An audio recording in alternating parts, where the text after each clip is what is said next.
Welcome to the Audio Inc. Radio podcast, featuring interviews with the biggest names in rock and metal, hosted by Anne Erickson. Got Inc.? Head to audioinkradio.com and find exclusive artist interviews, Q&As, photos, contests, music news, and more.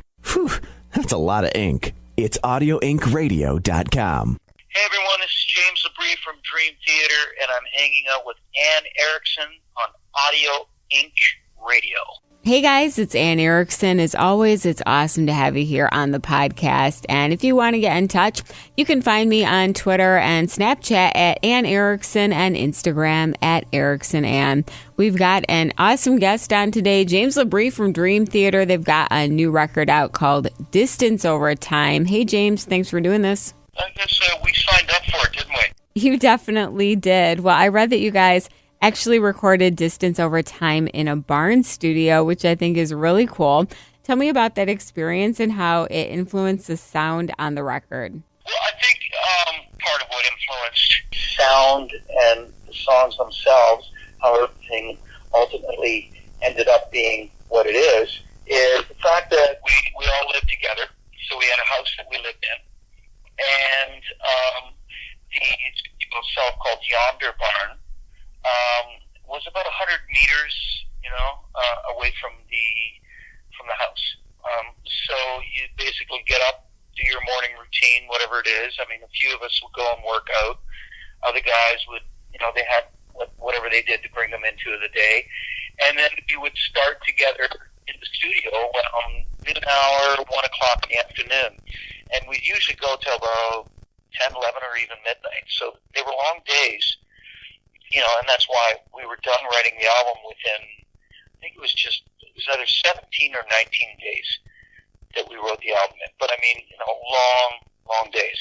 And yes, all of us collectively in the studio, in one room together, ideas flowing back and forth. There were a couple seedlings that were already being brought in. I think the other part that's a big part of why it turned out is the fact that, we made a point of isolating ourselves and closing ourselves off to the rest of the world. We were there to do something, and we just wanted to be focused and not have any distractions.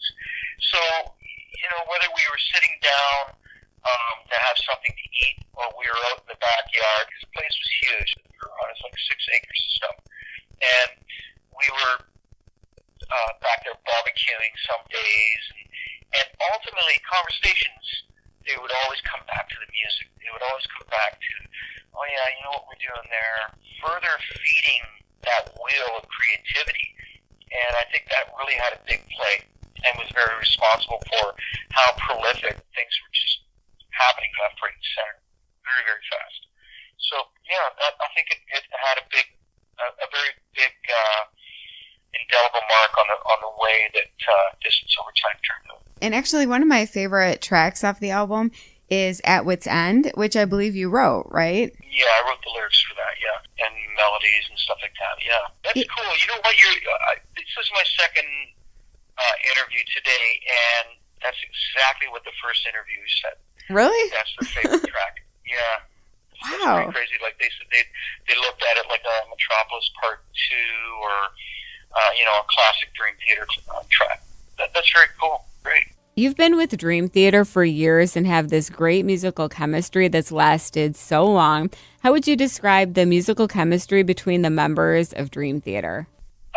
It's electric. No pun intended, but it. When we're together, whether we're together to write another album, or we're together rehearsing, or we're together on stage, the chemistry is almost palpable.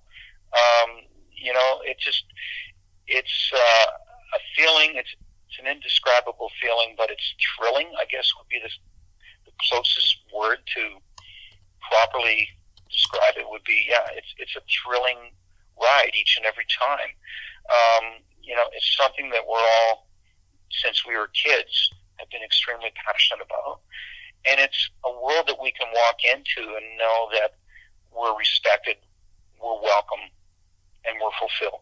We're absolutely gratified from the experience. And it's stay, at the same time, it's something that we've come to be so comfortable with one another in that, being in a band together. And, at the end of the day, we're all human beings, correct? But when it comes to, when that first note is played, or the first riff or chord or whatever it might be, it's just everything falls into place, and it's like this transformation happens immediately. A light switch, has happened, and I think it'll be a sad day for us, because when we are at a point in our lives where we're looking back at what we once did, but I'm thinking I'll be pretty damn old before that happens. And, each and every one of us are still saying, we still have a lot to do. As long as we still, we're in it for the right reasons, because we love what we're doing, then I think that's all. That's where the focus should be. But yeah, it's just a great feel. I think even if you were in the rehearsal studio, like we're getting together in 2.5 weeks or something like that, and we're going to start rehearsals for the next world tour, where we start in North America. If you were there, if you were sitting in that room while we're going through these songs, you would see it, you would feel it. That's just that camaraderie and that cohesiveness that happens naturally with us, because we have been doing this so long together that it's almost like an unspoken language. And I'm glad to hear that you guys don't plan on retiring anytime soon, because at first, as you were talking, I was worried that you were going towards that. Oh, God, no. I don't know. Maybe in 10 years when we have a conversation, it'll be that. I don't know. I'm not putting a time limit on it, though, for sure. Well, what are your thoughts on the state of heavy metal music? Because people always say that rock and metal are dead, but I could not disagree more. Yeah, well, I mean, if we're talking about, like one of my favorite bands is the Deftones, and then I also love In Flames, and then I also love Periphery, and then I love Northlane, and then but I also love Switchfoot, and there's